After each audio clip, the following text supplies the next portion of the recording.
Non, vous ne rêvez pas, il s'agit bel et bien d'une Wind Rover John Deere unique en France.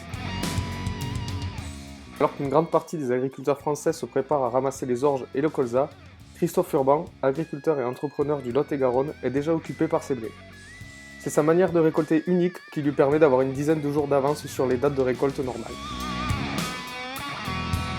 La technique est simple. Il suffit de faucher la culture en la conditionnant dans un temps sous forme d'andin.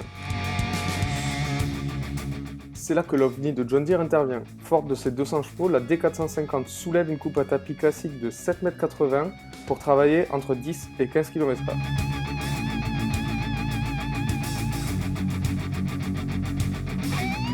La culture est fauchée de manière classique avec des lames de section, puis elle se couche sur le tapis et pied en avant pour être ramenée au centre.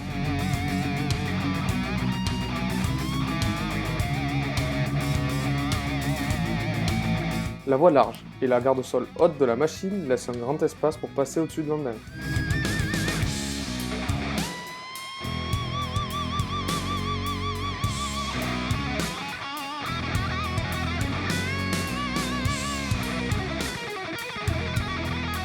Les roues arrière folles et la direction par ripage lui confèrent une agilité sans précédent. Une fois couché sous forme d'andin, il faudra attendre 4 à 6 jours pour passer à la deuxième étape du chantier.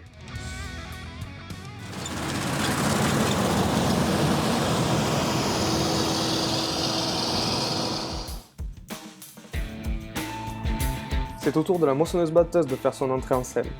Mais en regardant de plus près, on remarque que la coupe a quelque chose de jamais vu. En effet, puisqu'il s'agit d'un pick-up spécial dédié au ramassage d'andin. Un premier tapis criblé de peigne soulève la culture pour l'amener vers un second tapis qui, lui, la transmet au convoyeur. Le réglage est plutôt facile puisqu'il suffit de régler l'orientation du premier tapis.